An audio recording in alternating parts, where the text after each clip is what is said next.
बिस्मिल्लाहिर्रहमानिर्रहीम अस्सलाम वालेकुम प्यारे दोस्तों, एक नई वीडियो सां गॾु अवां खे पंहिंजे चैनल ते भली कार चऊं था। प्यारे दोस्तों, अॼु असां अवां खे ॿुधाईंदासीं इरशाद जागीरानी जी मस्तानी महबूबा जे करतूतनि जे बारे में। जी हाँ दोस्तों, हर एक माण्हू खे उन जे करतूतनि जी ख़बर त आहे ई, पर कुझु नयूं ॻाल्हियूं, कुझु नवां इंकशाफ साम्हूं आया आहिनि जेके अॼु असां अवां सां शेयर कंदासीं। जी हाँ दोस्तों, सिंध जी नाले वारी मॉडल रूबी अली सिंध जे जागीरदार शर्जील मेमन जे फार्म हाउस ते नाइट पार्टी में गाननि ते फैश डांस कयो, जंहिंजी क़ीमत रूबी अली छा वरिती, इहो सभु कुझु अॼु असां अव्हां खे ॿुधाईंदासीं। उन खां पहिरियां जेकॾहिं अव्हां असांजे चैनल ते नवां आहियो त चैनल खे सब्सक्राइब कयो ऐं वीडियो खे लाइक ऐं शेयर कयो, कमेंट करे पंहिंजी राय खां आगाह ज़रूरु कजो।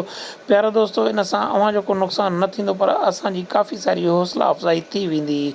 दोस्तों, हलूं था अॼु जे वीडियो जी तरफ़। जी हा दोस्तों, कुझु ॾींहं अॻु में इरशाद जागीरानी सिंधियुनि खे तज़लील कंदे चयो त सिंधी जागीरदारनि जा ग़ुलाम आहिनि ऐं उन्हनि जा जागीरदारनि जे अॻियां जेकॾहिं टोपियूं बि किरी थियूं पवनि तॾहिं बि बाबा बाबा कंदा रहनि था। पर अॼु असां अव्हां खे ॿुधाईंदासीं त इरशाद जागीरानी जी महबूबा शर्जील मेमन जे बंगले ते छा करणु वई। छा हूअ डोनेशन वठणु वई या को चंदो वठणु वई हुई या कंहिं वतन कार्ड जा पैसा वठणु वई हुई। त प्यारा दोस्तों, रूबी अली कुझु टाइम अॻु शर्जील मेमन जे फार्म हाउस ते हिकु नाइट प्रोग्राम कयो, जंहिंजा रूबी अली 10 लख रुपया वरिता हुया। रूबी अली उन प्रोग्राम में शर्जील मेमन ऐं उन जे कुझु दोस्तनि अॻियां फैश डांस कयो, जंहिंमें रूबी अली तमामु घटि कपिड़ा पाए उन्हनि गाननि ते डांस कयो ऐं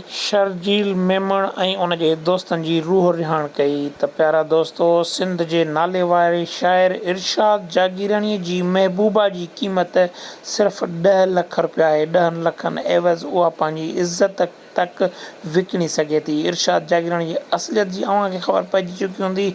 त प्यारा दोस्तों, हीअ हुई असांजी अॼु जी वीडियो यकीनन अव्हां खे पसंदि आई हूंदी, ऐं जेकॾहिं वीडियो पसंदि आई हुजे त दोस्तनि सां शेयर कयो ऐं कमेंट करे पंहिंजी राय खां आगाह कयो ऐं इन खे एतिरो त वायरल कयो जो इहा पोस्ट, हीअ वीडियो इरशाद जागीरानी ताईं पहुचे ऐं उन जी अखि खुली सघे। दुआउनि में यादि कजो। सिंध सलामत, साथ सलामत, अल्लाह निगहबान।